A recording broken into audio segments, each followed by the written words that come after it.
Sarah Martinez never imagined that Christmas Eve would become the darkest day of her life, until her boss handed her that pink slip at exactly 3:47 in the afternoon. Just hours before she was supposed to pick up her 7-year-old daughter Emma from school with presents she could no longer afford. But what happened next in that grocery store parking lot, when a complete stranger approached her crying in her car, would change everything forever and restore her faith in humanity, in ways she never thought possible. This is a story that will make you believe in Christmas miracles. Again, Sarah had been working double shifts at the manufacturing plant for 3 years. Ever since her husband left them with nothing but a pile of unpaid bills and broken promises, Emma was everything to her, and she had sacrificed sleep, meals, and her own happiness just to make sure her little girl had a roof over their heads and food on the table. The layoffs had been rumored for weeks, but Sarah prayed she would be spared. After all, she was one of their most reliable workers, never missed a day, never complained about the overtime, and always stayed late when they needed extra help. But corporate decisions care nothing about dedication or desperation, and when budget cuts came, her name was on the list, standing in that cold office, listening to human resources explain severance packages and unemployment benefits. Felt like watching her world crumble in slow motion. Emma was expecting new art supplies under the tree, something Sarah had promised weeks ago, when money was still coming in regularly. Now, she had exactly $43 in her checking account, and rent was due in 6 days. The drive to Emma's school was a blur of tears and panic. Sarah tried to compose herself in the rearview mirror, but the weight of failure sat heavy on her chest. How do you tell a 7-year-old that Christmas might not happen this year? How do you explain to innocent eyes that mommy lost her job and Santa might not be able to visit their tiny apartment? Emma bounced into the car full of excitement about the Christmas party they had at school and the ornament she made in art class. She chatted about her friend Sophia's big Christmas tree and the presents already wrapped under it. Sarah smiled and nodded, but inside she was breaking into a million pieces. They stopped at the grocery store because they needed milk and bread basics that would stretch until she could figure out what to do next. Sarah counted every dollar twice, checking prices on everything and putting back items they could live without for a few more days. Emma asked for cookies, the ones with the red and green sprinkles, and Sarah had to say no, watching her daughter's face fall just a little in the parking lot. Sarah finally broke down. The stress, the fear, the overwhelming responsibility of being everything to her daughter, while having nothing left to give, crashed over her. Like a tidal wave, she gripped the steering wheel and sobbed while Emma sat quietly in the back seat, not understanding why Mummy was crying but sensing something was very wrong. That was when Margaret Williams knocked on her car window. Was 72 years old, with silver hair and kind eyes that had seen their share of heartache. She had been watching Sarah from across the parking lot and recognized the look of a mother at the end of her rope, because she had been there herself 40 years ago when her husband died suddenly, leaving her alone with 3 small children. Sarah rolled down her window, embarrassed to be caught falling apart in public, but Margaret simply said the words that would change everything. "Come home with me, dear. Now you might think Sarah was crazy to even consider going home with a stranger, but sometimes, when you're drowning, any lifeline looks like salvation."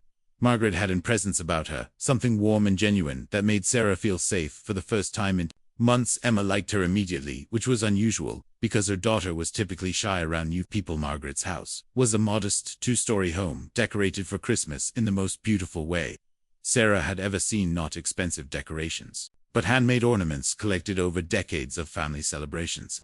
Each one had a story, and Margaret shared them all, while Emma marveled at the twinkling lights and the train set that circled the base of the tree over hot chocolate and homemade cookies. Margaret listened to Sarah's story without judgment. She understood the weight of single motherhood, the impossible choices between pride and survival, and the fierce love that makes you willing to do anything for your child. She had walked that same path when her husband passed away, leaving her with funeral expenses and 3 children under the age of 10. What Margaret did next was beyond anything Sarah could have imagined. She picked up her phone and called her son David, who owned a small marketing company across town. Within an hour, David was at his mother's house interviewing Sarah for a position that started the day after Christmas. It wasn't charity, he explained. His company genuinely needed someone with Sarah's skills and work ethic, but that was just the beginning. Margaret had 3 adult children, who all lived nearby, and when she called them that evening, they each arrived with bags of groceries, presents for Emma, and offers of help. David brought a bike his daughter had outgrown. Margaret's daughter Susan came with clothes and toys her kids no longer used. Her youngest son, Michael, showed up with a check to cover Sarah's rent and utilities for the next 2 months. Emma was overwhelmed by the kindness of these strangers, who suddenly felt like family. She helped Margaret hang stockings by the fireplace and listened to stories about Christmases past, while Sarah sat in amazement watching her daughter smile and laugh in ways she hadn't seen in months. Margaret explained that her children were grown with families of their own, but they always gathered at her house for Christmas dinner. She insisted that Sarah and Emma join them because no one should spend Christmas alone, and every child deserves to wake up to presents. Under the tree, the guest room was already prepared, she said, as if she had been expecting them all along that night, as Emma slept peacefully in a real bed with clean sheets and a warm quilt. Margaret and Sarah talked until dawn. Sarah learned that Margaret had lost her husband to cancer 20 years ago and had never remarried. She had dedicated her life to raising her children and helping others because she believed that kindness was the most important legacy anyone could leave behind. Margaret had been volunteering at the local shelter for 15 years, helping families in crisis. She recognized the signs of desperation because she had lived through them herself. When her husband died, she had been so proud to accept help that she almost lost their house before finally swallowing her pride and asking for assistance from their church. The kindness she received during that dark period had changed her perspective completely. She realized that accepting help wasn't weakness, it was allowing others to experience the joy of giving and creating connections that enriched everyone's lives. She made a promise to herself that whenever she was in a position to help someone else, she would do so without hesitation.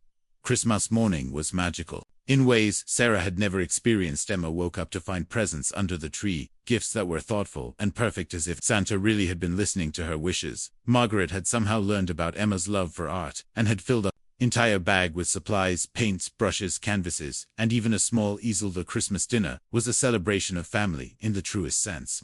Not just blood relatives, but the family you choose and the family that chooses you. Margaret's children welcomed Sarah and Emma with open arms, sharing stories and laughter around a table that felt like home. Emma helped in the kitchen, learning Margaret's secret recipe for dinner rolls, while Sarah found herself relaxing for the first time in years. David offered Sarah a position with his company that came with health insurance, paid vacation time, and opportunities for advancement. It wasn't just a job, it was a career path, something she could build on and grow with. Susan helped her find affordable childcare near her new workplace, and Michael offered to help her save money for a security deposit on a better apartment when she was ready. But the greatest gift Margaret gave Sarah was hope. She showed her that there were still good people in the world, people who cared about strangers and were willing to help without expecting anything in return. She proved that one person's darkest moment could become the beginning of something beautiful when compassion enters the picture. 6 months later, Sarah had saved enough money to move into a small house just 3 blocks away from Margaret. Emma had flourished in her new school and had become especially close to Margaret, who she now called Grandma Maggie. The job with David's company had exceeded all expectations, and Sarah had even received her first promotion. But the most important change was in Sarah's heart. She no longer felt like she was fighting the world alone. She had learned to accept help gracefully and to offer it generously. She started volunteering at the same shelter where Margaret worked, helping other single mothers navigate the challenges she had faced. Herself, Emma grew up understanding that family isn't just about biology, it's about love and loyalty, and showing up for each other when life gets hard. She learned that strangers can become family, and that kindness is always the right choice, even when it's difficult. She watched her mother transform from someone who was barely surviving to someone who was truly thriving.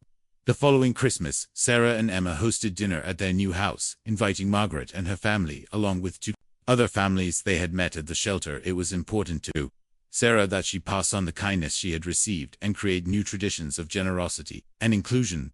Margaret always said that helping Sarah and Emma had given her life new purpose, and meeting her grandchildren lived far away, and while she loved them dearly, having Sarah and Emma nearby filled a void in her daily life. Emma called her every day after school to share stories about her day, and Sarah stopped by regularly to check on her and share a cup of coffee. The story of how they met became family legend, told and retold at every gathering, as a reminder that miracles can happen in grocery store parking lots, and that sometimes the best families are the ones you find when you're not even looking. Margaret framed the Christmas ornament Emma made for her that first year and hung it in the most prominent spot on her tree. Years passed, and their bond only grew stronger. Margaret was there for every school play, every birthday, and every milestone in Emma's life. She was the grandmother Emma had never known, and the mother Sarah had lost to young Sarah was there for Margaret, to helping her navigate technology changes, driving her to doctor appointments, and making sure she never felt alone or forgotten. When Emma graduated high school as valedictorian, She dedicated her speech to the grandmother, who taught her that education was important, but kindness was essential. Margaret cried with pride, sitting in the audience wearing the corsage Emma had specially made for her. Sarah sat beside her, knowing that none of this would have been possible without that moment of divine intervention in a parking lot. 7 years earlier, Emma went on to study social work in college, inspired by the example of generosity she had witnessed growing up. She wanted to help families the way Margaret had helped them, to be the person who shows up when someone else is falling apart. She understood that her purpose in life was connected to that Christmas Eve, when everything seemed hopeless, until a stranger knocked on their car window. Margaret lived to see Emma graduate college, get married, and have her first child. She was 91 years old when she passed away peacefully in her sleep, surrounded by the family she had created through love rather than genetics. Sarah held her hand as she took her last breath and whispered, "Thank you for saving us all those years ago." At Margaret's funeral, the church was packed with people whose lives she had touched over the years: foster children she had mentored, families she had helped through crisis, and neighbors who had become friends. The pastor spoke about her legacy of kindness and how she had lived the true meaning of Christmas every day of her life. Emma named her daughter Margaret in honor of the woman who had changed their lives and taught them what family really meant when little Maggie was old enough to understand. Sarah told her the story of how they had met her namesake and why kindness was the most important gift anyone could give or receive.